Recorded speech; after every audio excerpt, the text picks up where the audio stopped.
Why am I back here when the last time I came on your show, I got cancelled so many times? What did happen? Actually, that's a great place to start. You came on the show. So what was that, a year ago? I still don't live it down. The last interview I did, it was the number one question. Why did you go on Candace Owens' show? Why did you? I lost a few festivals. I'm sure that I don't get booked for a lot of stuff because I came on your show. So yeah, what is this effect? It's super interesting. and you weren't even controversial then compared to how you are now. So I think I've always been controversial simply because I think for myself. That in and of itself is the most controversial thing I've realized that you could possibly do. And when you think for yourself and you're not controlled by a corporate entity, that just terrifies them because there are pre-approved ideas. And so I became enemy number one when I defied like the BLM stuff. And now it's kind of along the same lines. I'm just not towing the Zionist talking points or whatever. And so I'm public enemy number one again. The last time we talked, and that was the subject we talked on, but now things have changed and you have this war in Israel. It's not war, but we call it a genocide. But BLM are pro-Palestinian, and so are you. So it's kind of come round. So do you now No, I don't support BLM at all. Okay. I don't support BLM because it pigeonholes Black people into groupthink. And the entire BLM Incorporated accomplished absolutely nothing for Black people other than the destruction of Black neighborhoods, which I foresaw. Obviously, with the amount of money that they were raising, it was so obvious that none of it was going to go towards Black people, but they were encouraging criminality and making Black people feel justified in committing crimes as if it wasn't going to ultimately harm their lives. You get a record, you have a record. You don't just get to burn down Wendy's and go, well, this was in the name of George Floyd, and think that that's not going to impact the rest of your life. And so I just saw, I think for me, media simulation, psychology is what I'm super fascinated by. And groupthink, group psychology is arguably the most fascinating, like the madness of crowds and what people will believe and what people will say because a bunch of people are saying it. Mm-hmm. Yes, COVID. That was the last time we talked, was post-COVID. But that's really interesting. So when the war broke out, I thought, oh, this is part of the old world because we're talking about this very small demographic and a small war, yeah. In the scale of what COVID has done, it seems like a smaller thing. So when you talk about Palestinians, and we say, okay, I don't know what the number is now, I would say maybe 150,000 people, I don't know, thousands of people are under the rubble and you can't really account for what the death toll is right now. But we're speaking about this in the same time where you've had 20-something million people die, which is also a genocide, Mm-hmm. And so it's like a mini genocide within a big genocide. Mm-hmm. It's interesting. And I feel like talking about who that is perpetrating that is the issue. You can't talk about Bill Gates or what the thought is, and who, because this is it's very Western. It's not Middle Eastern. It's a Western thing. What do you mean by that when you say it's a Western thing? Well, I just thought that the concept of the UN, the last time we talked about it, we were talking about the concept of how COVID said we're all one and we're in this together. That concept, it was sort of like this Western ideology of how we're going to go forward in humanity, that we are all one and we're going to have one world government and we're going to be able to regulate everyone to work in this thing, and that the West is almost like the beacon or the leadership of this thought, and that other things will fold into it. And I think maybe the last time we met, the Ukraine war might have just started. So that seemed like that was the only war that was happening, but that was really a fight for this Western kind of leadership to come forward or come through of who that's going to be, and it's not, and Putin had to fold into this. And that was where we were at, you know. But now, in like a bigger sense, you see like in America, there's crazy stuff happening, and there's also like an awakening that's happening in America about where people stand and where like the Christians stand, Jews for Jesus, the Jewish people, the Zionists. Like there's so many categories now happening within America, you know. And then now you have election time, you have just two-party like blanket segregation of the left and right within all of these other categories. Like it's very confusing. So yeah, I've just been cancelled again this week. So because you know, not fully grasping this concept of what is going on, because I just recently got back into the US, so I had to kind of land running to understand what's going on. So you've got Jill Stein, who's the only Jewish who's pro-Palestine. Then you have RFK and Trump joined forces, which I thought, oh, that's 2 against 1, which means that he's going to win, because that's like more people voting for Trump, because there's just like RFK's just pulled in this demographic of people like me, who I thought, you know, I understand him more than Kamala Harris and Trump, you know, and I was like, oh, he seems like somebody who cares about health, and I'm making all this EMF clothing, and he seems like a really chill person. And then, so yeah, I said that, and I got cancelled for tweeting it. But this is why I wanted to come on and get a bit more insight into where are you putting all this, you know? You know, I have largely abstained from politics this political cycle because I don't think that there is clear messaging. And what you're talking about, I think, is what the American people are feeling, which is there's a lot of confusion. Mm-hmm. And you have this sort of rare insight into Hollywood. Obviously, I absolutely hate Hollywood. I think it's all demonic. I think it's a pagan culture of creating stars in the galaxy and teaching people to worship these stars. And I've done a lot of study into the background of Hollywood, and have really learned that it was quite literally designed that way. Like it was designed as a demonic force to be able to control people and control their behavior.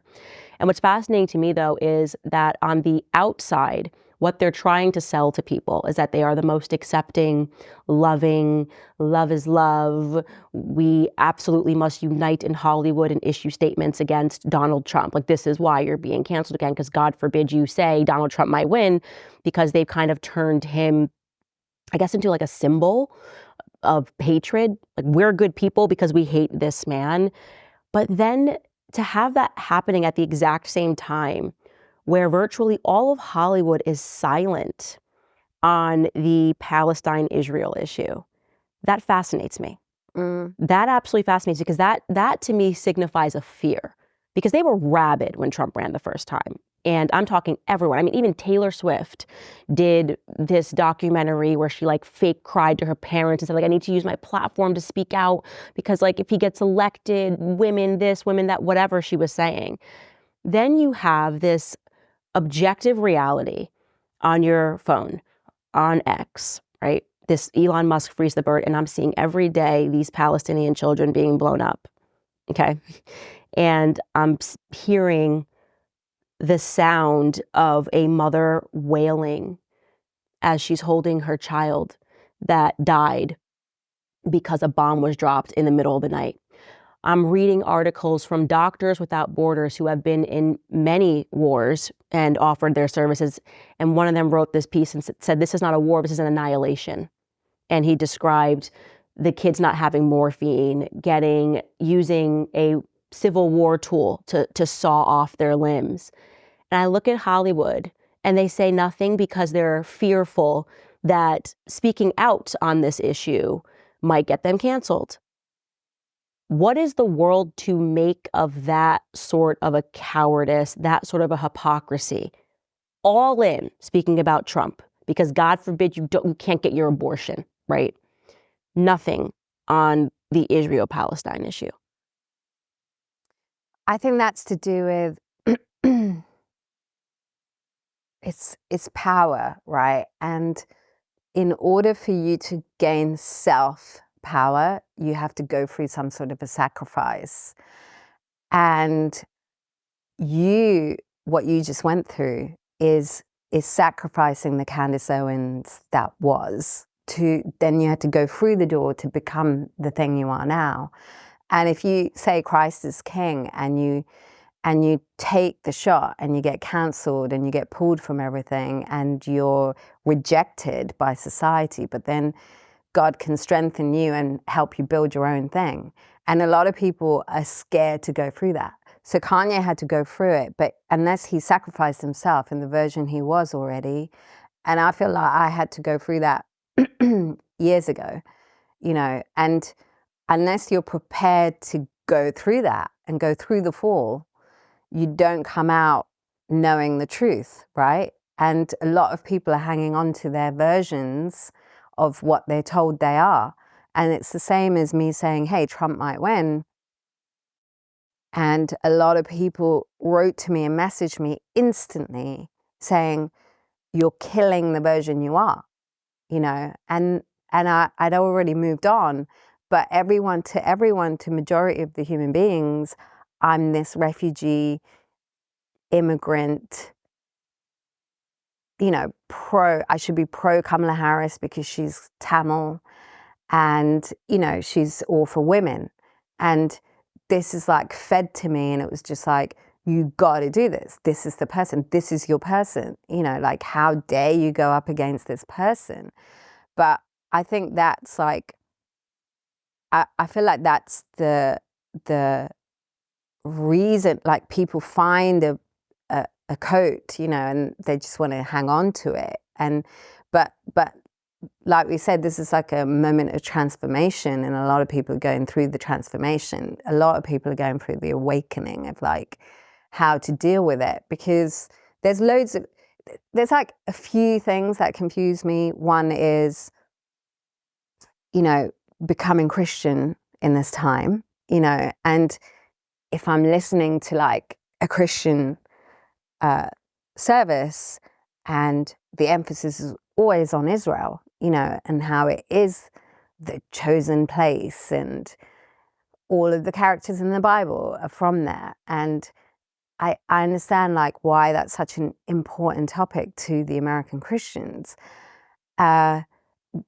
And even my mum, who's been a Christian, she's been on her pilgrimage to Israel and things like that. And I just find it really a really important place to get to, where we discuss who the Palestinians are, And I think, like, I was listening to Kim Iverson where she was saying, Palestinians are also original people of Judah. And it's true. Like, if you do DNA tests, you'd find that there's been this mixing. And both of these places, of course, they've been in the same demographic for thousands of years. There's going to be mixing. And the blood is going to be the same almost, And they're able to annihilate Palestinians because they say that's the Philistines, you're supposed to kill them, And I think that's like, it just brings it back to really understanding the scripture, but who wrote it, when it was written, what is the version you're reading, and all of these things, which I think you're trying to talk about. But, we just have to talk about it in this time where there's all this other confusion built around it, and people canceling every step of the way, when actually these conversations are really important. For me as a Christian now, I need to figure that out, And what you were saying is that the fact that Israel might be like a concept, it's like a belief. It's anybody who believes in Christ, that's Israel. And that it might not necessarily be a geographical spot, where you're like, I'm going to locate it to this position on the GPS and then annihilate everyone in it. And whoever lives in this GPS location now is Israel. And so it's really like, I think, a very interesting conversation. I know we started on Hollywood, but No. But they're sort of like I don't know, they're sort of in a system that is reluctant to do the transformation, but the transformation is happening regardless. And especially, I think, in the next 4 years, even Trump has to confront that. Even RFK has to confront that. You know, the leaders. And if you take Kamala Harris, who has been in power, you know, you see the way she has to deal with it and the way she's dealing with it, you know. So it's not even like, what is Kamala going to do? It's what is Kamala doing right now, because she's in power. Mm-hmm.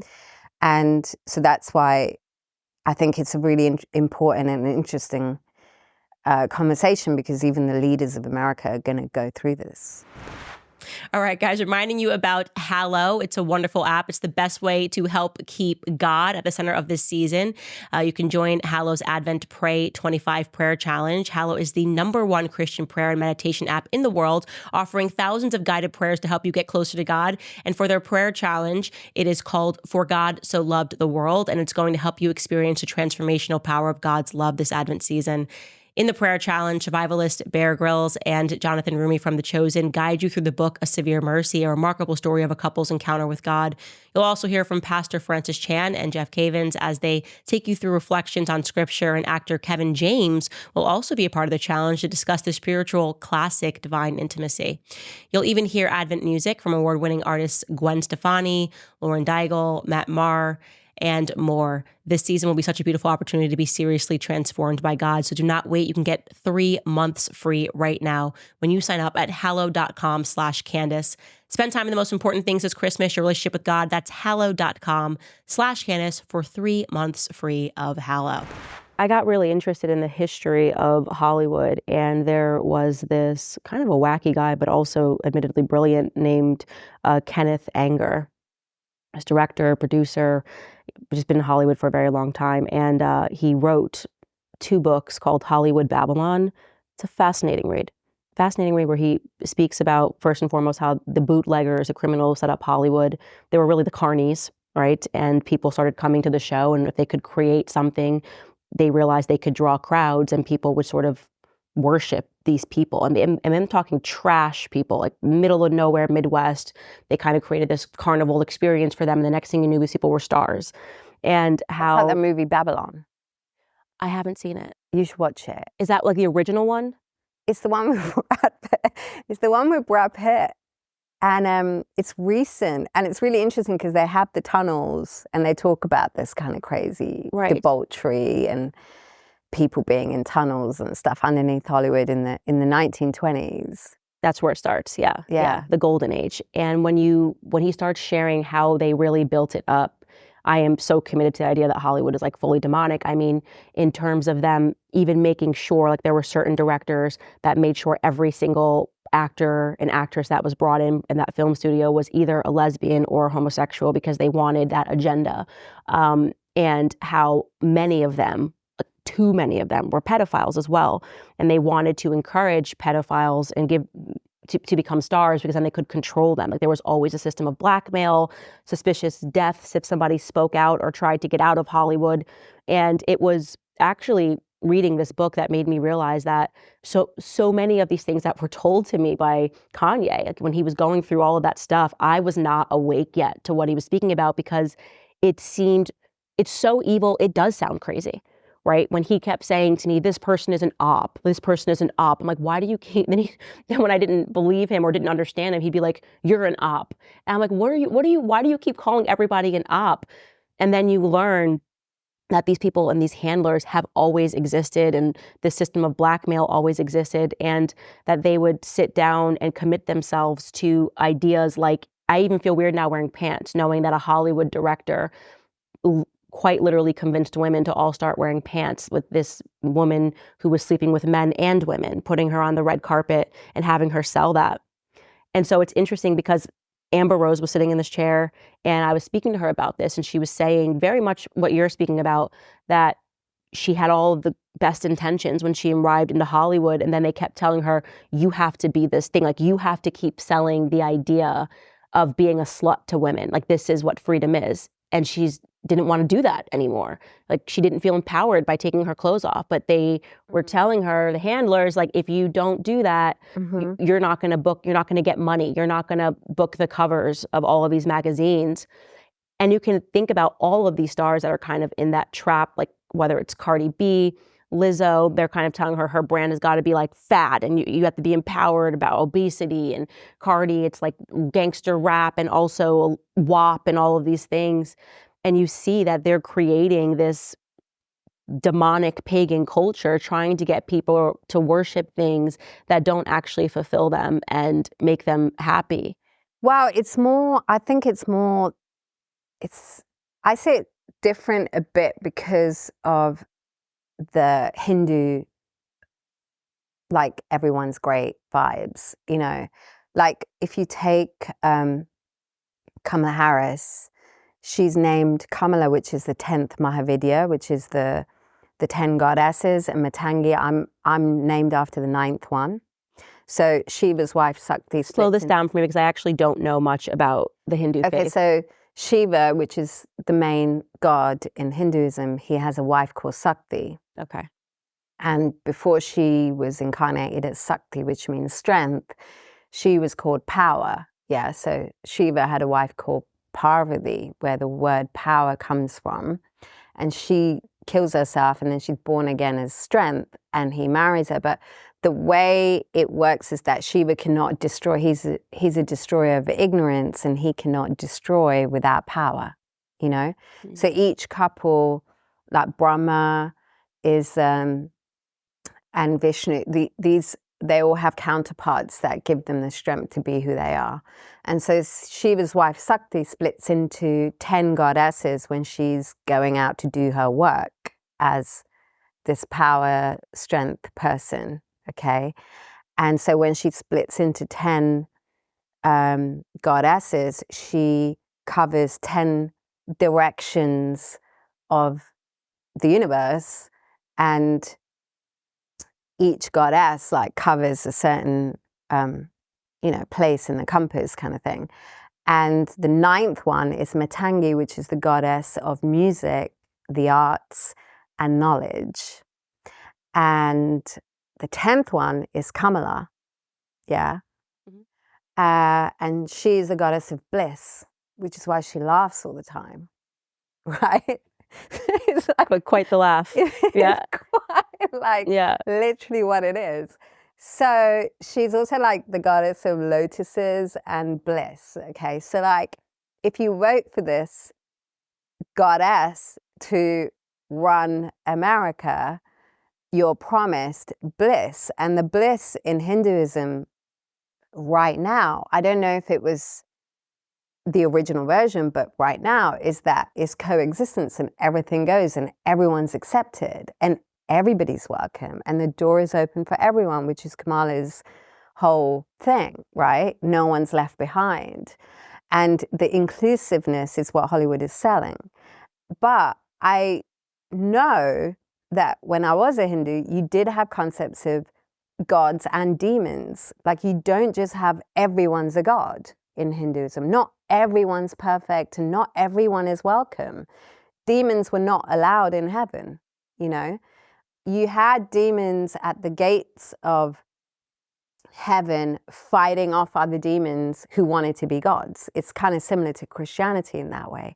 So it's not, so this new age concept of everybody's great and everyone's welcome and there's nothing wrong with you if you feel a certain way, it's weird because actually in Hinduism that is not the thing. And if you take a lot of like Israelis, their whole thing is Hinduism. A lot of them gravitate towards, you know, if you take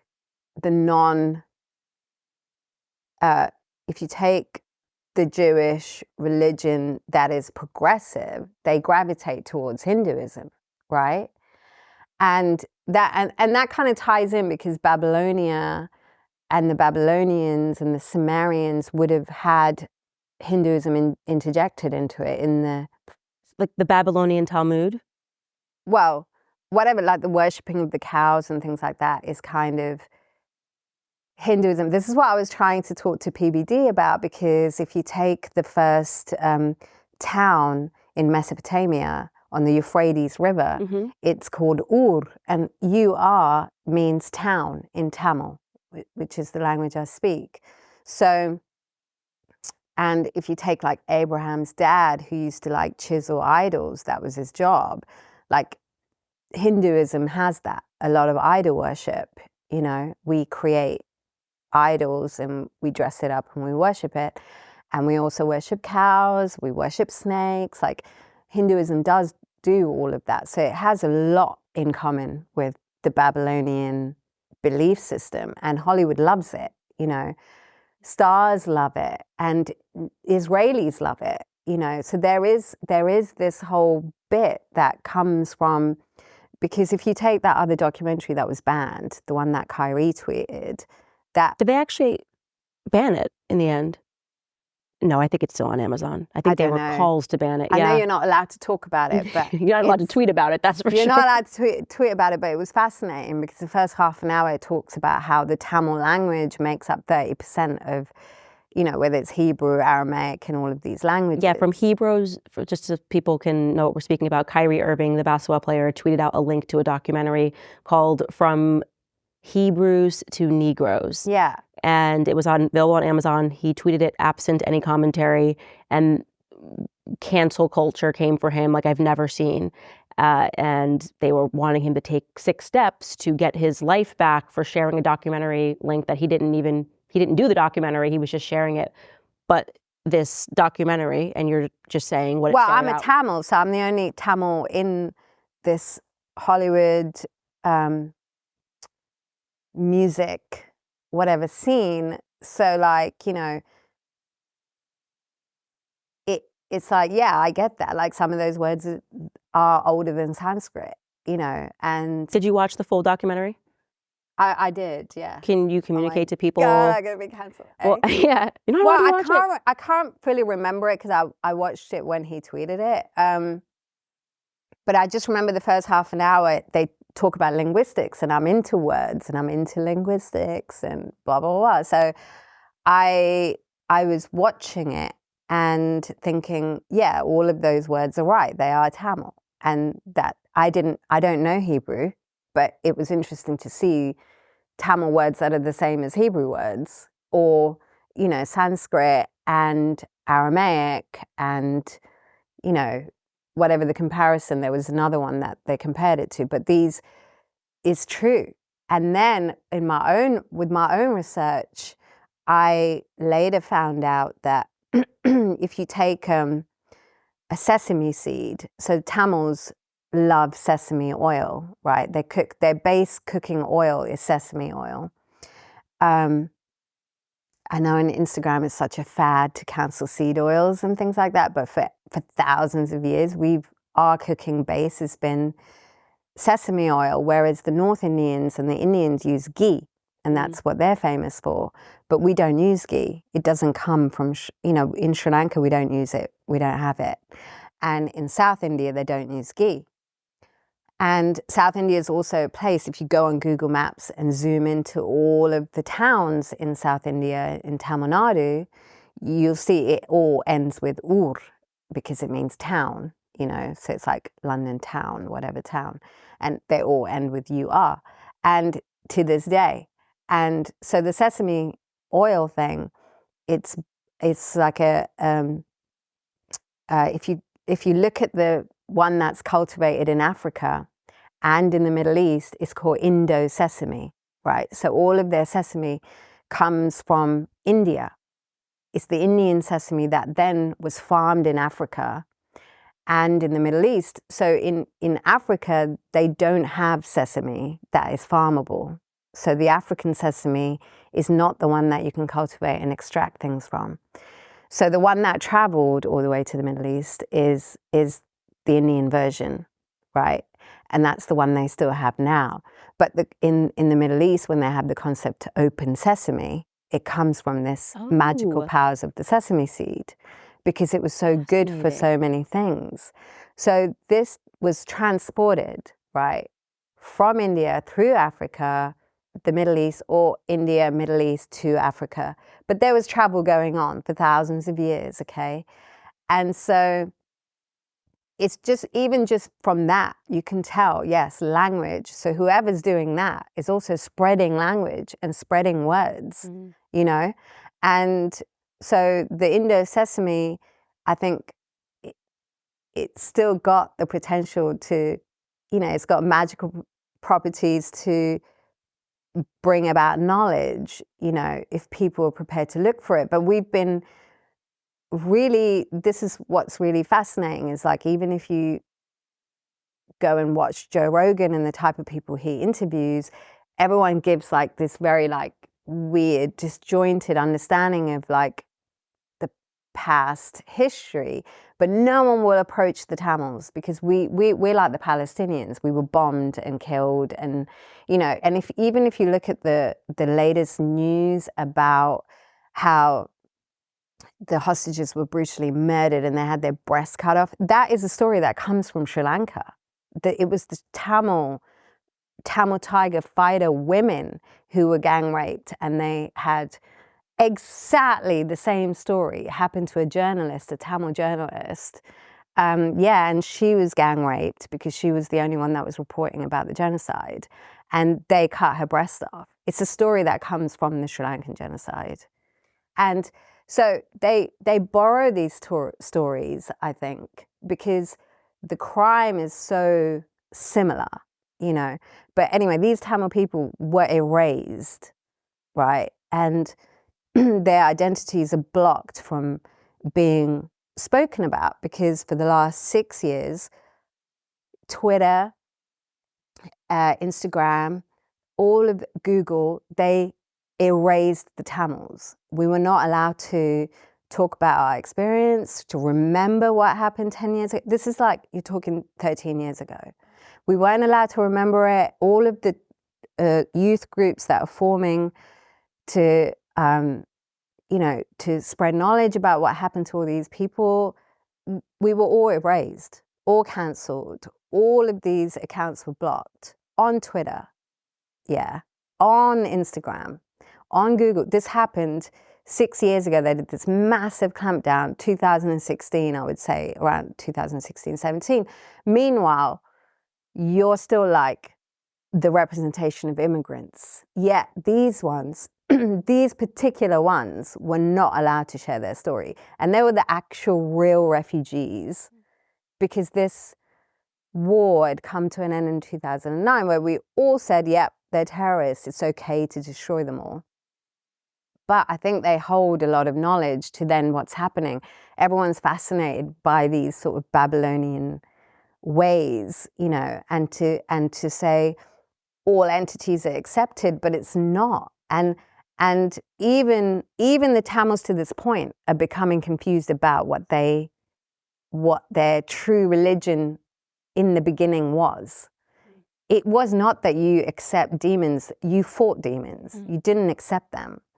But we're going through a realistic genocide. We're getting, you know, our library was bombed, all our knowledge is destroyed. We're not allowed to communicate. We're not allowed to talk to each other about these experiences. We're a fragmented society, even when we've come outside. And then we're told, no, everything is accepted. You're allowed to be this. All of those Tamil NGO kids that post my documentary coming out, who were helping to help the widows and the war victims and refugees in the camps, all of those NGOs, which also, you know, I try to reach out post-documentary and to empower them in some way, all became LGBTQ campaigners. And I'm like really confused by that. Like, how did 6 years after the war, 7 years after the war, the kids are not even out of the camps, yet you want to go and hand out LGBTQ pamphlets to these kids. They don't even have food. And so how was that happening? And then, you know, then there's this revival of Hinduism in the Tamil section of Sri Lanka in the north, where they're like, no, this is about regaining identity, but it's like slightly morphed, you know, where they're like, no, everything is accepted.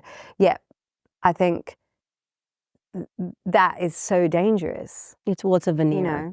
Yeah. They want people to think that there's progress when there's actually not progress. Yeah. And what you just said is actually so important, because obviously so much has changed for me since we last sat down. One of the things that I truly believe is that all of these wars that we're told about, we're meant to be distracted by Hollywood, distracted by this false idea of progressivism, distracted by our technology, and not realizing that we have demons that are intentionally wiping history so we don't know where we come from.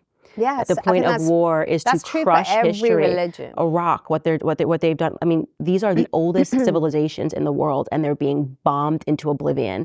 And there's a reason for that, because these people want to rewrite history. There's now neo-historians that are lying about what happened last week. Forget about what happened thousands of years ago. They're lying about what happened last week. And so they're programming people in the West to perceive these people as less than human, as subhuman, as all terrorists. They don't know why it is that we're actually bombing them, but we continue to bomb them. Like, we've just been bombing the Middle East for decades. And no one really understands why. Why are we bombing Syria? Nobody knows what the U.S. is doing in Syria, what our interest is in there. And I think it's about wiping the memory. It's about a true reset where there's going to be all of these old languages. Nobody's going to have a record of human history, and they're going to tell you what it is. And that once I recognized that, I realized how crucial ancestry is. I want to take a minute to talk to you about our store over at Sticker Mule. It's packed with awesome Candace Owens merch, including stickers, t-shirts, keychains, buttons, and much more. You can even buy a Candace temporary tattoo. With Christmas right around the corner, it's the perfect place to get your friends or family members who are also fans of the show the perfect stocking stuffer, because like you, they have impeccable taste. So go to stickermule.com/Candace and check it out now. A big portion of sales goes directly to the Candace Show, supporting our mission to empower communities and to promote free thought. Whether you want to show your support or just grab some cool gear, we've got you covered, from Crisis King t-shirts to conspiracy theorist stickers. Head over to Sticker Mule for all things Candace. Once again, go to stickermule.com/Candace. You can check it out right now. Well, this is what's interesting about the AI technological elite that want to dictate and tell, you know, humanity how to live and how to like ration the resources and depopulate the world so that we can all just be like regulated into these boxes. They're not smart enough to do it. And they're not smart enough to code the AI to do it. You know, and you can use science and you can use maths and you can say, no, everyone's going to get this much thing. And this is how everyone has to live. But within that, there's God, you know, and you can have God come through the presence of AI to some extent. I don't know how it's going to happen, but maybe, you know, God is God. He's going to work out AI. But like, you know, like there is, you know, I'm not worried about it. But at the same time, there is arrogance, you know. They're not creating going, I'm going to create something that God's going to come through and do something. They're doing it to be like, no, I am God, you know, and I think that's what's really interesting, because no matter what religion you are, whether you're Muslim, you know, Christian or Hindu, they all have the same battle, like where it's not, you know, not every single Muslim is a good Muslim. You know, there's some people using it to bring in like Satan's thing, you know, like you can get Satan going to the mosque and doing what he needs to do and learn the code and like infiltrate and like lead people the wrong way. Same way the Satan does it in church, and same way Satan would do it in temples.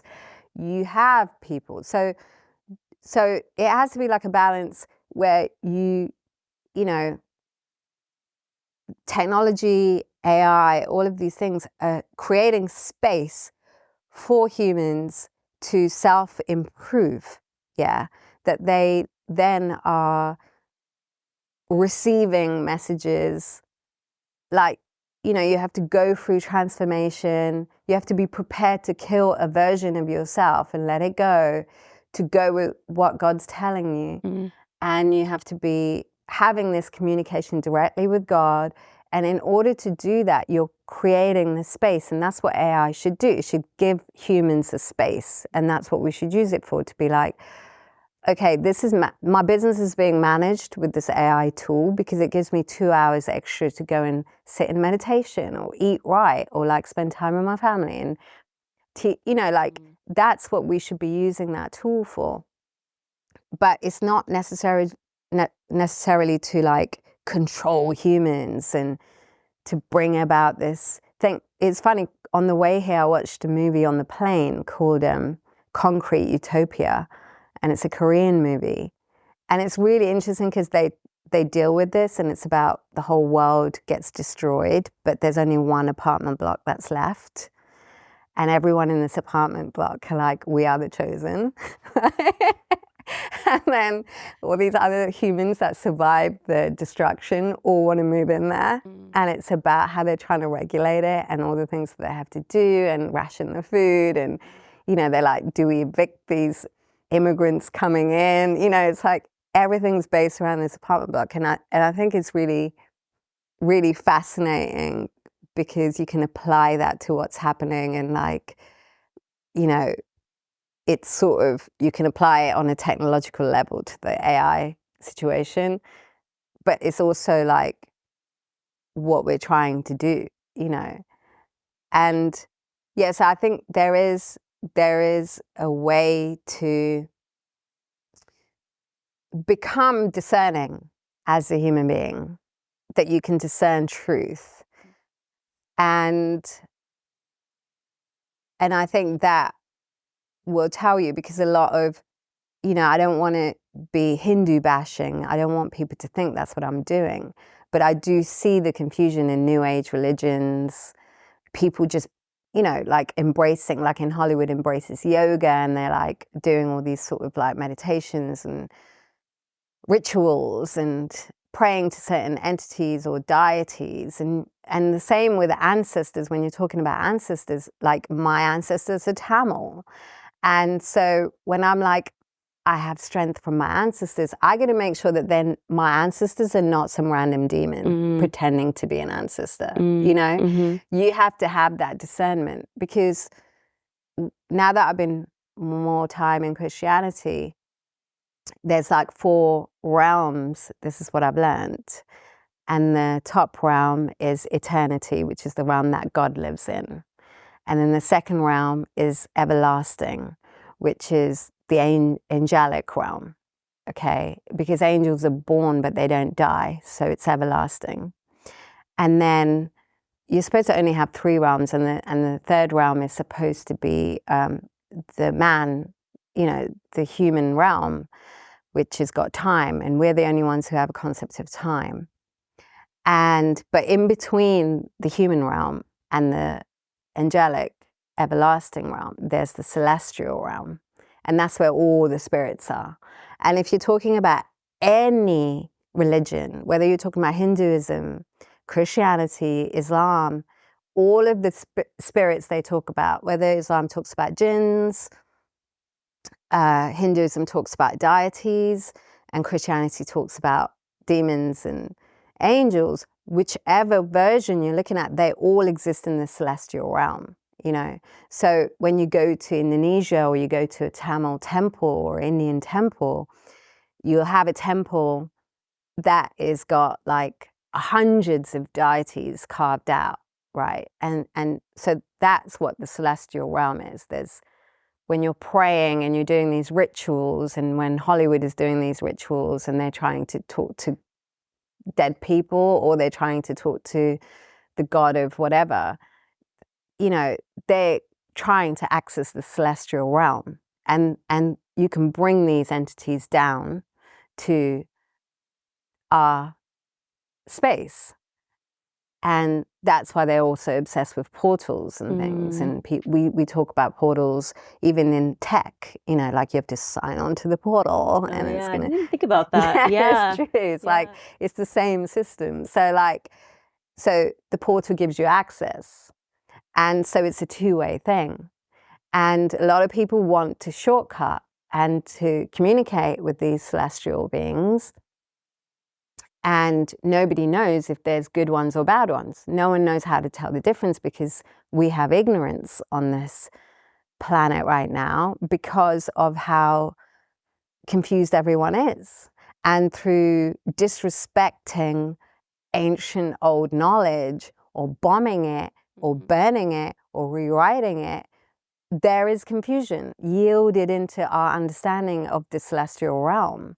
So like sometimes you're told, hey, when you light this incense and pray to this thing and you're calling the deity of like wealth because you need to get rich, you're not.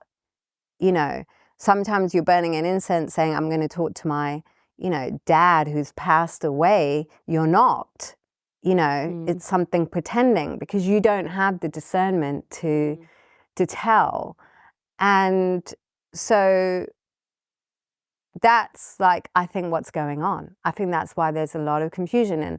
And the bad spirits will say, hey, Earth needs to be all about acceptance. You need to accept everybody because they want to be able to be existing and be accepted. But now, that celestial realm is also labeled as aliens. A lot of humans are like into the idea of aliens and us talking to aliens, but I think that's also another version of these like different entities. Demons. My husband thinks aliens are just demons, and he is very adamant about that. And I think it is interesting because when you look at Hollywood, it's funny because most of the people in Hollywood, when you speak to them, they think that they're atheists. I don't believe that there is such a thing as an atheist. I think that that's just a term for like, I worship something else. Yeah, it's a religion. And it's usually yourself. A lot of times in Hollywood, you see that it's usually themselves that they worship, which is why they say that they're atheists, but they're fully committed to themselves. And we were talking about why there's this need, almost this obsession with holding on to your youth. So I think the one thing that you definitely cannot hold on to, they're convincing themselves that they can if they go to the right doctor, and what they'll put their bodies through, and the stuff that they'll inject themselves with to be skinny, all of this stuff. When you look at that, you realize that there's a reason the Bible says that there's nothing new under the sun. That this sort of stuff has gone on for a very long time, and I really do see Hollywood as sort of this pagan culture. But you, last time that you were on the show, were speaking to me about your conversion to Christianity, which is fascinating.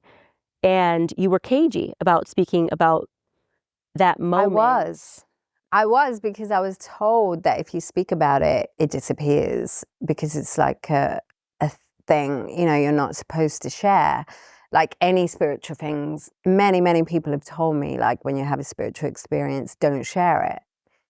But I think with Christianity, what I'm finding out is that you do have to testify, and it is about the testimony, and you have to tell people that it happened because, like I said, I was a Hindu and I was very comfortable in it. I loved it. Like I felt like I was a self-realized person. And the aim of the game in Hinduism is to become self-realized. And, and I was called Matangi, and I became a musician against all odds. And it all kind of tied in. And I was like, oh, I did pretty good. Like, I can relax. And then I had the vision. And it's, and she also is like the goddess of spoken word and freedom of speech. And it's something that I've always been into. And, and I thought, well, if it's truth, you have to share it. And with miracles, when miracles happen, you have to share it or you lose the miracle, is what I've heard. And so I was like, okay, I better go and say it out loud, because it's like you can't be embarrassed about God. Right. Like you can't. So I find that it's a different thing. Like it's given me peace, like it's what I've gathered, but also like it's very like it's not about yourself. You're being used, and you just have to accept that, and you just have to go along with it. But there are lots of confusing things, because I'm still learning. But it's definitely like, for example, I feel like, especially with America, in the next, years to come, more people are going to embrace Jesus again. And, and I think the conversation about Messiah, Mehdi, Jesus will get clearer, about what that is. It's like the Americans are not waiting for Mehdi to come. And I don't think the Americans are waiting for the Messiah to come, but they're going to be waiting for Jesus to come, And so they have to get that story kind of, I don't know if it just happens and if it's just like willed by God and it's born out of confusion and chaos, but that is happening. It's getting played out right now with this, the Israel-Palestine situation, where I think people are really going to focus on what it is. And I listened to an African pastor, he's from South Africa, and he's always like, American people are very gifted, when it comes to Jesus Christ, like a lot of them are gifted with like, so a lot of power to understand. And he's always talking about that. And so I think that is going to happen. And I think if you say Christ is king and you're getting cancelled, and there's like a massive backlash, it's really interesting because they also say that when you are about to be having a breakthrough or you're empowered, then, and the door opens for you, that's when you see all the demons. Like if the door is closed, you don't see them. But when the door is open and you're about to go to another level, that's when you see the demons. Right. And you go to fight, and you go to fight through it. And every step of the way, your old life calls you back and says, no, but remember who you are. Like, this is who you are. Are you going to lose this? And you have to say no, and you got to fight through it and go through, And that's how you're going to get to the truth. And every step of the way, you have to be ready to sacrifice yourself because you gain a different power, So I want to ask you, so you have a vision and you convert to Christianity. And I just wanted to ask you, which denomination did you convert to? And what is your perspective on, of course, America, where there's so many denominations? I went with the one that my mom is, which is a born-again Christian. And yeah, I just, before I did that, before I got baptized, I don't know, I felt very connected to this sort of, well, I went to India to look at, I think maybe I did this after I saw you. I went to India to go to St. Thomas's church, okay? So St. Thomas, he went to India and that's where he died.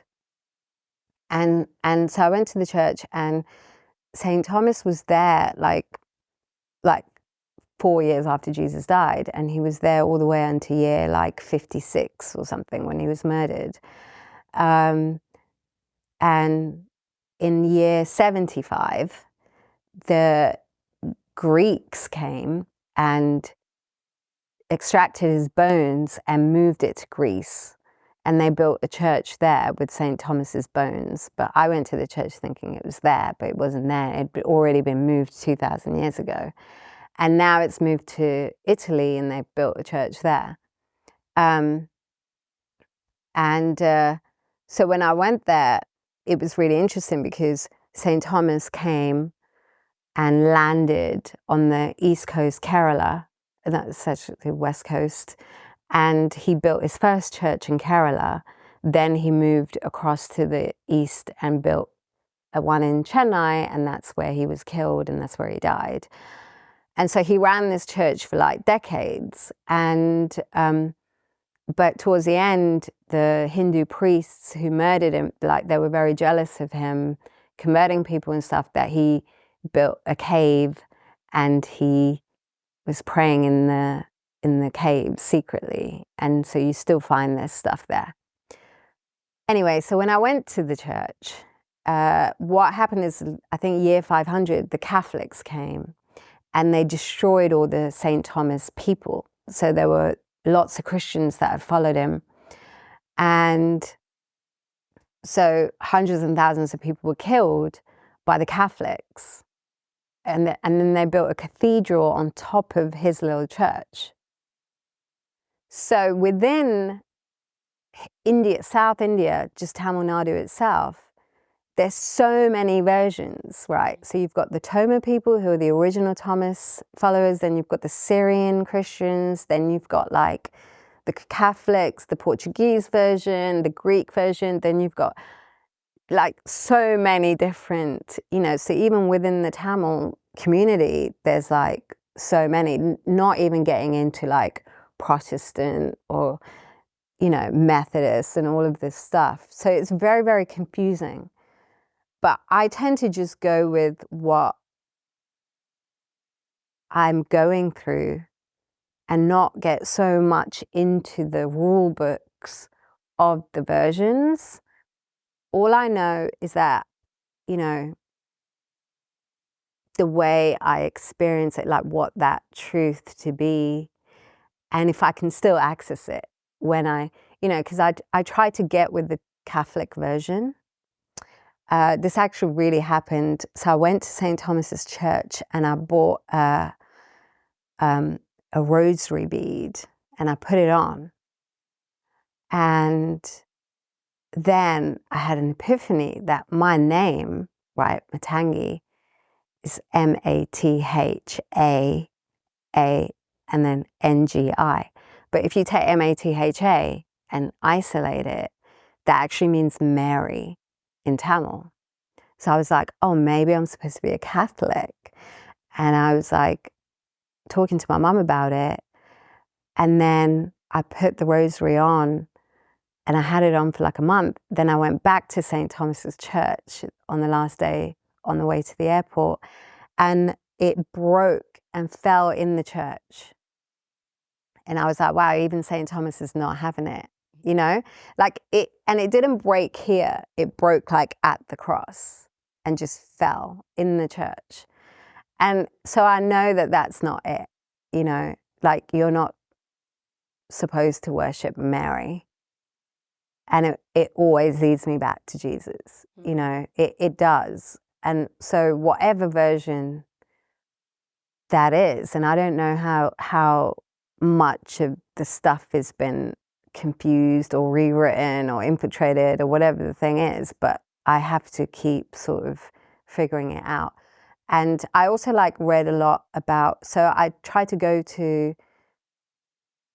study it through St. Thomas and also St. Mark, who went and built the Egyptian version of the Coptic Church. And he wrote the Bible 4 years after, his verses are written 4 years after Jesus died, whereas the others are written 200 years after. So I was like, well, if you wrote it 4 years, you're probably still going to write from memory, and it's probably more truthful, And so I was kind of interested in that, finding out through Mark's gospel, because I thought that was the truest version. But yeah, I have my own way of working it out. It's kind of weird. All right, guys, now I want to get into some of your comments. First, going to quickly remind you about American financing, because if you are overwhelmed thinking about the upcoming holidays, it is hard to think about that when everything is more expensive and credit cards are pushed to the max. Now is the perfect time to pay off that debt and get your finances under control before the holiday season. If you're a homeowner, American Financing can help you access the equity in your home for instant savings. They are saving homeowners just like you an average of $800 a month. Think about how that money could help your family And if you start today, you may be able to delay 2 mortgage payments, giving you extra holiday funds. It costs absolutely nothing to find out how much you can save. The holidays are going to be here before you know it. So call American Financing salary-based mortgage consultants today. The number is 800-795-1210. Again, that's 800-795-1210. Or you can visit americanfinancing.net/Owens. Well, yeah, continue on the journey. I mean, I made the decision to be baptized Catholic after a long period of study. And part of it was because I realized, well, I guess kind of with my political journey, is how brainwashed I was against the Catholic Church. Like, as an American, you're very brainwashed against the Catholic Church in school, and you learn a lot of like lies about the Catholic Church that you think is true, about like the Spanish Inquisition. And I started realizing the sort of Catholic conspiracy in America, which was very strange to me the more that I started studying and reading books. One book, Rodney Stark, Bearing False Witness, which would be a great book for you to read. Catholics also don't worship Mary, but everyone thinks that Catholics worship Mary. That was one of the things that I believed too. And it's been a really empowering journey, because it's, for me, really helped me to see the evil of dividing the Christian church, and really who was behind that evil, like wanting the Christian church to be so separated, because what's divided can't stand, obviously. And America really has become a playground for that. Like nowhere else. I mean, could you really just pick, like you're picking out ice cream flavors, like decide like what version of Christian you want to be, which is very my truth, my truth, my truth, and not Yeah, or the like truth. Ireland, like where they, I don't understand that. I see it all as one thing as well. Right. And so it's interesting. And I would imagine, especially as you're, well, I guess I would ask the question really, what is your viewpoint on like American Protestantism now, given all of the political events, and seeing, I guess, the American Protestant Christian response to it? I don't know if that's what it is. I think when you're up against all of these other things, right, which is the New Age religion, or you're, talking about this conflict where they're like, this is definitely, Muslims versus something, that's why we're fighting the Middle East, because it's all really about Iran, and it's about Islam's domination of the world. So I think when it's much more broad, I mean, even Islam has got 100 versions, and also Hinduism. Like if you go into Hinduism, it's the same. So I don't see it like that. Like I think it's Jesus Christ, and like when you go past church, it's whether that communicates to me. I don't go, what church is that? Interesting. You See, know what I I mean? do. And that was kind of what made me pull away from Protestantism, was because I suddenly realized it was a symptom of Americanism. Like everything was extremely New Age. I was driving by a Methodist church and there's an LGBTQ flag outside. Going to a non-denominational church and it feels like a concert. But you also have that in the Catholic churches. And the thing is, have LGBTQ flags? No, you cannot. There's no LGBTQ flags in the Catholic Church. No, definitely not. Really? Because I see that. And no, also, like, I think you might think it's a Catholic church, but that's a hard no.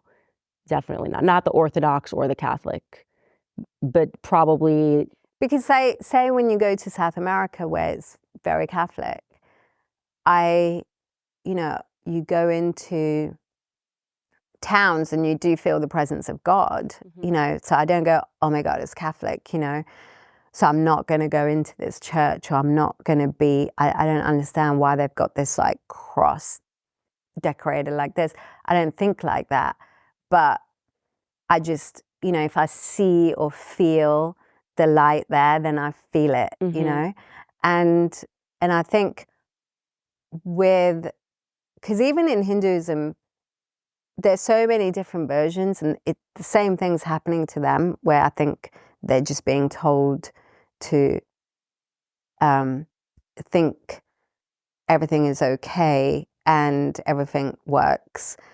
And with Catholicism, my dad was a Catholic, and his family were really heavy into Catholicism. Like his cousin was the biggest bishop in Sri Lanka.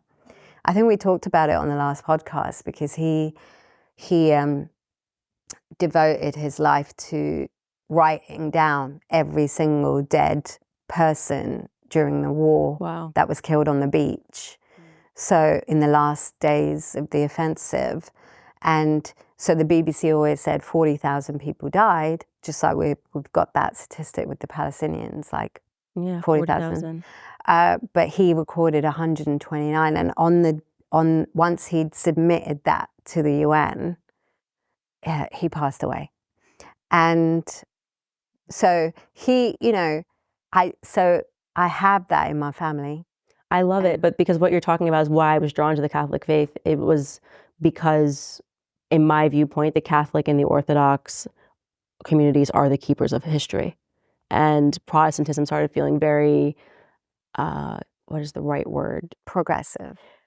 Surface, progressive, not deep on history, kind of repeated talking points learned in a classroom, just very American, like very new age American. And like when you would walk into like a cathedral and you feel there's history here and it's not adopting to the times. Whereas when I was going to a non-denominational church, I was like, this could also be a Justin Bieber concert. And everyone's kind of saying the same thing. It felt very cookie cutter. And of course, then it became especially a challenge for me in the wake of, I think, everything that's happened since October 7th, seeing, not that I want to say a compromise of values, but I thought it was very strange. Christian Zionism. I was going, what is this?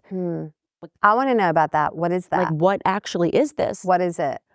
Well, it's sort of Christians that are very dedicated to Israel, right? And what is that? Exactly, what is that? Christianity is like to be a humanitarian. You're supposed to, if there's a dead child, that is have a reaction. Child. We say that we care about, exactly. So I was really struggling with trying to comprehend this because there were so many people that I respected and, evangelical Christians, and then they just couldn't be consistent on this. And I was going, what is this? And then I studied that and I realized, oh, okay, your Bible was funded. The notations in your Bible was funded by Zionists, and they don't know that. They don't even know enough history to know their own history. They don't even know about the Schofield Bible. I actually recently saw that a country music artist was on Tucker Carlson speaking about the Schofield Bible for the first time. And when I started learning about that and how that got funded, I was like, okay, this then is a... That's true, but a lot of knowledge, right? You would just know, I think. That was me. I went like, wait a second. You can't tell me that I have to bend over backwards and do a cartwheel and a split to be able to now say like, yeah, we are pro-life, but if Palestinian children die, there's this I was like, okay, something's not right here. Instinctually, spiritually. I just went, there's something heretical happening here. And I want to understand it. Like I want to understand why people don't have moral clarity on this issue of life suddenly. And that's what kind of got me into looking into the history. And I also don't want to believe that Jesus saves you, then puts you in this place to then be okay with another bunch of people dying the same way as your people died. Of course not. I don't believe that he's like, this is your job now, to be like, yeah, it's fine. Mm-hmm. I don't think spiritually, it should make you know like something here is not right, and then once you have that spiritual inclination, you have to do the due diligence to truly try to understand it. And what it brought me to was like, okay, the Catholics and the Orthodox have been the ones that have been straight on morality, on what they believe, what they don't believe, without bending the will to the modern times. And I then sort of realized... But the Pope's auditorium is in the shape of a snake. Well, it's interesting because there's this, well, it's so funny that you said that, because then when I got interested... That's the bit that I'm like, The Pope in general, I believe... and he's pretty cool though, but he's pretty cool because he does get into trouble a lot. Yeah. I'm not supposed to speak about the Pope. When I met with the priest, he was just like... There's supposed to be a certain level of reverence. Yes, 100%. But I do want to say that... We're talking about the auditorium. I want to say that just based on research that I've done into Freemasonry, politically Freemasonry, there's been an infiltration in all the faiths, a satanic infiltration in all of the faiths, a literal satanic infiltration, intentional, meant to be deceptive and take a position as, a pastor, a priest, whatever it is, with the intention of bringing down the church. So there are traces of that throughout all the Abrahamic faiths. The snake is fascinating because didn't you just say Hindus worship snakes? Yes. Can you so tell me about that? we have a sect, so say you have born again sect in Hinduism, you have one called Naga worship, right? So you only pray to snake gods. I feel like that's instantly has to be evil. Okay, so the Egyptians also had snakes on their helmet all the time, on their crown. They wore snakes. You know why I feel like it's evil? Because the way I instantly feel when I see a snake. Like that to me is like... But recently, Hindus have been told, because really the snake tried to kill Shiva, right? Which is why Shiva's blue, because he's poisoned. And then he grabs the snake and then he kills it and he puts it around his neck, right? Or he transforms the snake that it's no longer trying to kill him or something. But that's why Shiva has a snake around his neck and he's blue, is because he was bitten by a snake that tried to kill him. But so why pray to it? Exactly. So now they've been infiltrated, Hindus have been infiltrated, and they've been told that the snake is something great and it's the ultimate god, but it's not. It was a tiny byproduct, it was just like this sub footnote in Hinduism. It's snakes. If you see Vishnu relaxing on the ocean, he's sleeping on a coiled snake, which has got 6 heads, and it's creating an umbrella and protecting him. And that's like an enlightened snake that he uses as a bed, right? That he's subdued. But if you look at Krishna, he killed a snake that tried to poison his whole village, and he banished it to Fiji. I think it's called cat. I don't know the name of the snake now. So there is demon snakes, and then there's subdued, enlightened snakes that come to work for the gods, right? So that's the difference between snakes and serpents. Interesting. Yeah. So they have a very intricate understanding, but now they're told all snakes are good. Mm. And it's really funny because 10 years ago when I was having these downloads, I, for random reason, Googled the snake population in America, and it had gone up by 60%.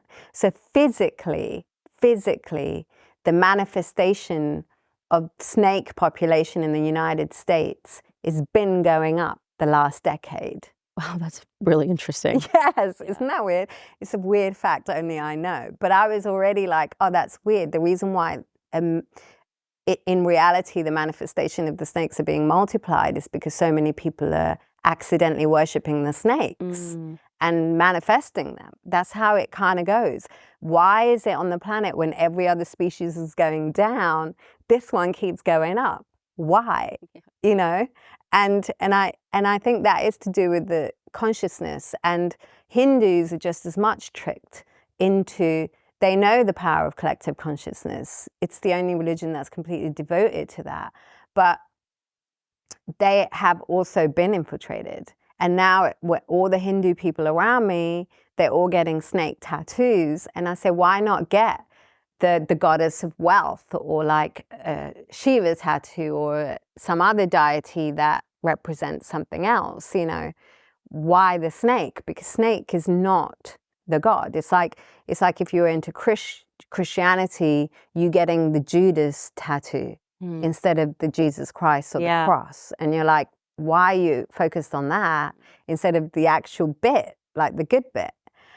But that's because everyone is also being infiltrated and trained into thinking that's an acceptable thing, and that snake represents in Egyptian, it means, it's the rebirth, So it's about yeah, it's the cycle of things. And That's the snake. yeah, so when they say we've got a snake tattoo, they say it's because it represents like the beginning and the end and the cycle and the rebirth, and it's actually a very profound thing. And then you're like, well, that's kind of like a very like, I would say so deep you're shallow, you know, it's just like, yeah, it's kind of it's just weird that that's what everyone's focused on, but that is being sold as that, you know. And it's like, yeah, it's kind of, it's like saying when Moses made a staff turn into a snake and it ate the other snake. And then you like saying, oh, I'm going to tattoo the snake on, and just ignoring the Moses part. Right. Yeah. And who gave him the power to do that, you know? And I think that's what it is. It's almost like cartoons and, you know, people are into all the sort of fringe characters and think they're the cooler ones because they're the outcasts and things like that. Well, they do that now, where they even take villains and try to like repurpose them and try to tell you that they're actually the heroes of the story. You see, Disney will go back and then they're doing Maleficent, and actually this person is a very sympathetic character, you know, and the real victim here is the villain. This is like a new thing that they keep doing, is trying to sanitize villains. And I think that that's really emblematic of everything that's happening right now in our culture, where things that are so objectively bad, they're trying to reintroduce it to you as something that's just fundamentally misunderstood. Like, it's just, this person's misunderstood, not this horrific individual. I mean, you even see this now with like serial killers. They do like documentaries trying to be like, oh, but let's look into this person's childhood, and so we can really understand why they killed their own mom and did all of this. And now that's a sympathetic person who's worthy of some sort of Hollywood treatment. And it's interesting because it's driving people into that psychology. It's all about training people to, instead of seeing something as an objective evil, to go, okay, I know that's objectively evil, but there's, even in this totally evil thing, there's got to be something that's good. And I don't think that's good for society. I think you have to just call out evil when you see it. Yeah. I'm here to talk about my brand and my clothes, but we're going to talk about evil. So yeah, I think that's kind of interesting because, like, as a woman and as a musician, I have to be sexy in order to sell my music. And that's weird as well. But because, you know, the M.I.A videos are about women, because we're Shakti, strength, that is split into these goddesses. It's like, hey, embracing that is power, like the feminine power and the goddess power, and you're like tapping into it and like being sexually liberated as part of it. And it's like, that's like not the right way of understanding it, you know? Like, even that, like, Shakti was Shiva's wife and she killed herself over it, you know? And, or not, Parvati was Shiva's wife and killed herself over it because somebody said something terrible about her husband is why she killed herself. And she was born again, and he waited till the same person came around to marry them again. Like, they're interlinked, you know? It's not that she was off like sleeping with everything that moves, you know, and promoting that in her being. It's not like, there was still a respect for this sort of like marital kind of existence built into Hinduism. But, you know, now you have loads of girls on Tinder and they're like, I'm embracing my feminine power. And that's like, that's the cultural confusion that is the new age version coming back to them and then saying, but this is you tapping into your ancestors and your, like, you know, strength. And for a lot of Indian girls, that is how it's pitched back through America. Like, it's not pitched through India, it's pitched through America. And then that message then is going through India, you know, because it's going on their social media. And all the Indian girls are like, yeah, you know, I'm embracing my feminine power, you know, and downloading Tinder. And it's kind of like, it's like Hinduism processed through America, fed back, you know. Nothing is good when it goes through the laundromat of Americanism. Yeah, so I think it's like, it is interesting because as a musician, my pastor was saying how, you know, there's lots of different spirits, and musicians, like 70% of musicians are marine spirits. And marine spirits, we promote lust and addictions. That's like our job, because the days of Nephilims and, well, the fallen angels getting with human women to produce this, group of spirits, basically, who were not of God. They were like mixed. And so that's who was on earth when God decided to flood it, and Noah was the only one who survived it. So when he flooded it, all of these spirits, they got washed into the sea. They didn't go back into heaven. So all of the lustful, debauchery, hedonistic behavior from the fallen angels, literally raping, some of them, human women and everything, and they were incredibly lustful, they all didn't go back up to heaven when they died because they were not of it. They went into the sea.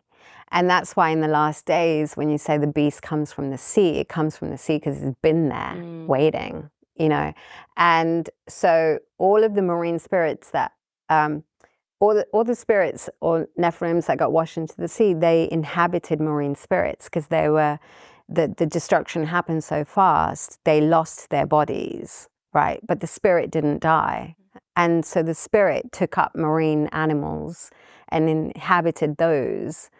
But what they would really like to do is get back on land and inhabit human species, But some of them that come into humans have the spirit of the marine spirit, which is why musicians, we like to be sirens and we like to be mermaids and we like to be like these things and have like snake hips and do all of these things and promote lust, because we carry the spirit of the lust, but also like come through if the spirit overtakes you, and when you're drinking and you're smoking and your aura is open, or you're in these rooms, we don't know who's been doing whatever. There could be altars in there or whatever, and that can tap in these spirits, So when you're like, and musicians channel, that's what we do.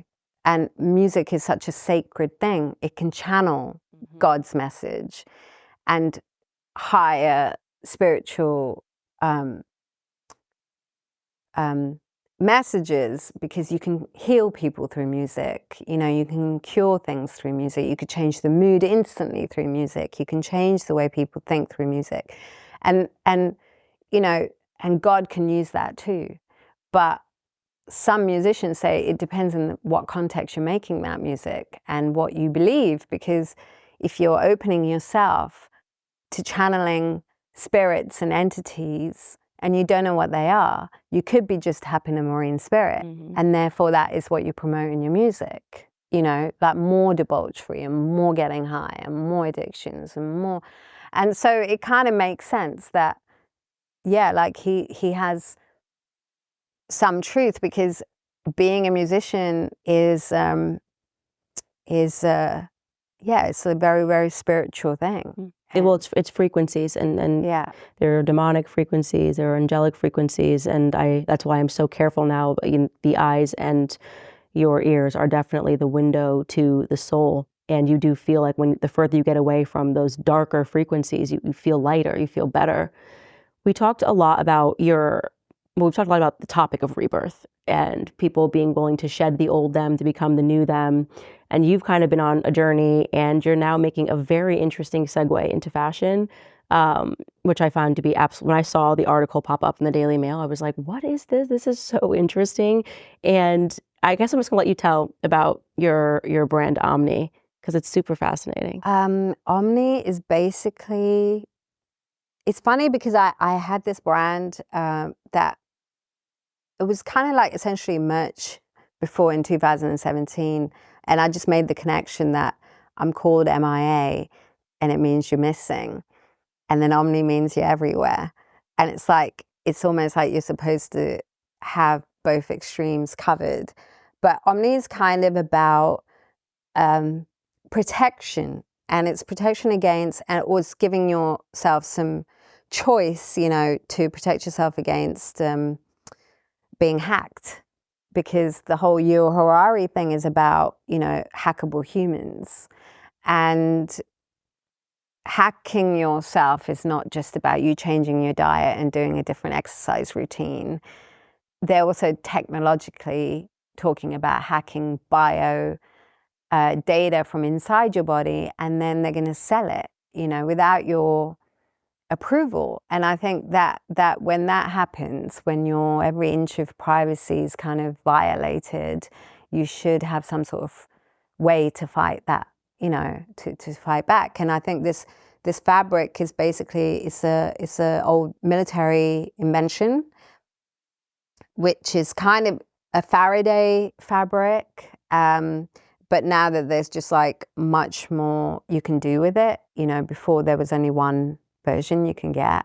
And so I decided to, make clothes out of it. It's so interesting because years ago, somebody was telling me that they got compensation from the government because they walked into a gas station. I think it was the government. They walked into a gas station and there was no song on. And suddenly her and her boyfriend were hearing were singing a song that was not on. And it was actually, they were testing out this gas station for subliminal messaging, and they sort of went back in, and the guy like admitted that they had installed something. Long story short, I never fact checked her story, but she said that they ended up getting compensation because they complained about what you're describing, quite literally a hack, where I don't know if they were using signals or subliminal messaging, whatever it was, to get inside of their brains, which is actually very terrifying. I think that they were testing this out. This probably would have been like 7 years ago that she was telling me the story, and it was unbelievable. And now when you see how interested they are in creating our mind, they just want to do it faster and faster. Like they're not even content with just the public education system feeding you propaganda anymore. And now they realize technology really is a tool to hack people. And you see that demonstrated everywhere, where you look at children and they younger and younger, these kids are getting lip injections, and you're going, okay, like they understand, like you can quite literally download constantly things into people's minds. And that's why I thought what you were creating was so fascinating. Like you're talking about an actual material that will stop them from being That's able. what this is. Yeah. What is that made out of? So this is a silver mesh, and it basically blocks signals. So if I tie this tight, you know, or it that's what it does. It just stops Wi-Fi. So if I take this off and wrap my phone in it, the phone won't ring. It's fascinating. And the shirt as well. What is the shirt made out of? This is a new fabric we're testing, where it's 100% silver on one side and 100% cotton on the other side. So this is the latest invention, where they weave it like 100%, 100%. And so it's kind of like modern day armor. Yeah, it really is. And it's mad that we have to wear it. Mm-hmm. But I think you do, because it's like, I don't want that. You know, I don't want people in my business and putting things in my head. And, you know, I want to, like, I think as an artist, the journey is really, really important. You know, you don't want somebody dictating your journey in any way, you know. And I think even me being cancelled from day one, and just being cancelled on a yearly basis for many, many different things, some of it dictates the journey, and some of it leads me to really interesting things. But, you know, it's a bit chaotic and hodgepodge, but it always leads me to where I need to be, I feel like. And to think that that's gonna, you know, I don't want to be sort of told what to do, because I think I also have a problem understanding like how the values are being worked out. You know, like if I'm a criminal and that I'm told to adjust to society and just do my job and to shut up and to just be a normal law-abiding citizen and park in the right spot, that is one thing. But if I'm also gonna have to be fed all of this like value systems, right? And then that technology is going to be used to dictate like my child's, even his value system and what he can and can't say and what to do, and then he's going to be punished by it. Like, you know, they're going to like do the credit score on it, and all of that is just what's really scary, you know. And I think that the last frontier is owning your brain. You know, it's like we've lost pretty much a lot of the battles, and you know, freedom of speech and freedom of thought, and for you to learn and have the journey is really important, you know. And I think this is the other thing about talking about the chaotic world we live in, and spirits and demons and all of these things. Like, those people have to go on a journey. Like, there has to be the point people are saved, or there's redemption, or there's like, you know, clarity at some point. And the AI is not going to give you that. Technology is not going to give you that. And neither is like a regimented system for profit going to give you that, you know. And I think that that's really a key thing for how we build the future, you know, is like to fight back some space. And I think this is really about that. Like, it's just the message about that. Where can people go if they want to buy? Omni.com. Wow, I can't believe you got that website. Omni.com. Well, yeah, amazing. Like, I've had it. Oh, you've had it for a while. I've had it for a while, but I went on Russell Brand to talk about this because I did an audiobook on there. And the audiobook was about this, and funny enough, it got taken down. So it was the Omni app, right? And the people who coded it, the week before October 7th happened, they took it down and deleted the story. And they said it's because they fell out and that they had to delete the book. But the book was about how the demons and gods fight, right? And they fight for 50% of the universe. The demons want 50% of the universe. And some of the demons are like, no, we want 100%. We want to annihilate all the gods. And some of the gods are like, no, we're like tolerant gods. We should tolerate the demons and give them 50%. And some of the gods are like, no, we should just completely, you know, get rid of the demons. And so it's about trying to figure out a two-state solution, right? So it was about the yin and yang, and to create that in the universe, and how they derived at the positive, negative, yin, yang, or a two-state solution between gods and demons. But then it was set in the modern world where humans are used as a tool by either gods or demons to constantly manipulate propaganda to see which side wins, because the gods need humans to think about gods all the time for them to be strengthened, right? And their prayers or their belief does something. And without that, they start disappearing. And so it's really important that demons manipulate that and make humans forget. And that's what the story was.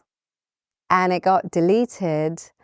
And then all these companies called Omni Robotics started taking the website over. So they were like launching all these AI technological products like Omniverse, you know, which is like the modern Matrix. And there's so many robotic companies called Omni. And so I was kind of like, wow, that's crazy. Like, I was in court trying to fight for this website, even though I had nothing on there. You know, I was like, and somebody's like, well, the only way you're going to have it is if you make something on this site and reclaim it, you know.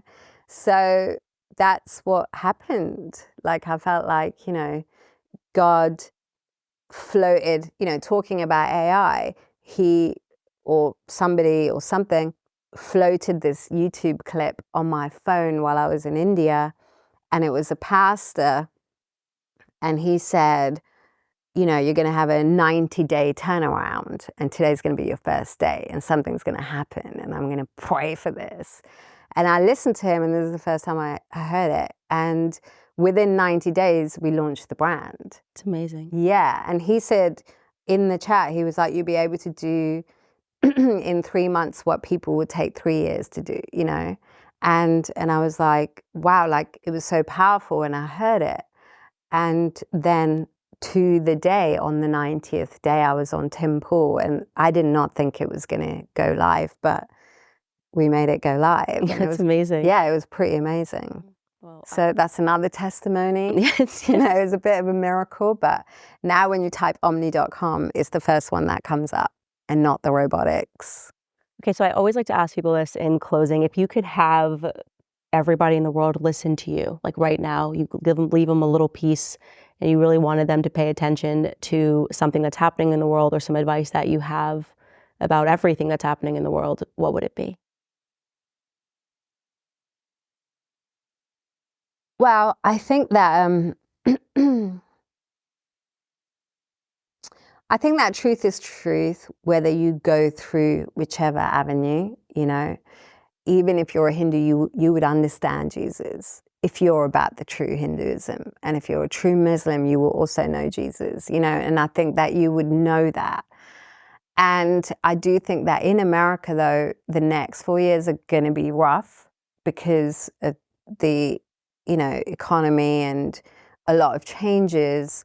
But like you said, it is about, you know, it's like weaning yourself off, you know, and it's like getting out of some sort of addiction or something. It's going to be tough, but then it will go on to being something better, you know. And I think when the whole world, like I haven't drawn a conclusion yet at all, because you also have BRICS and this all popping off, you know, and Palestine is a really interesting thing because it's almost like it's almost like the Palestinians are like almost a sacrifice for humanity to wake up, you know, and it's brought so much to people in ways that they don't get or understand. And it's like saving a lot of people in ways that they don't understand. And I do think that that already is telling how, you know, that they are something, you know, it's a force for positive, you know. And I think that, yes, I do think that the next 4 years is going to be rough for everyone, but it's going to be a necessity. And if anyone can listen to me right now, what would it be is, yeah, I think to have faith, and if you know God, you're going to be okay. You know, like that's the whole point about God, is that he's going to protect and look after those that already know him, no matter how rough it gets, you know. And I think it's the same for everyone in the world. I think the perfect way to say it would be put on the armor of God. Yes. 6:11, Ephesians, which also I discovered because of the American Christians trending it when Trump got shot. I never heard of that verse. And it only popped up on my radar because A, X, and B, because he got shot. And I was like, wow, that's crazy, you know. But that's really beautiful. That's how it works. It's very random. And he's working through a lot of people, you know. Yeah, I feel it. Yeah. I feel it every single day. Mm-hmm. Well, thank you so much for joining us again, Maya. Yes. Wishing you the best of luck. It was supposed to be that Kanye went first. What? No. And took all the heat, and I was supposed to have a Oh, don't worry. nice. Even if you got in here and we just talked about puppies, it would be controversial. It's So true. don't worry about it. That's just how It's it goes true. on the Candace Show. Thanks for having me. You're always And welcome. Congratulations for this newfound power. Freedom. Yeah. Yes.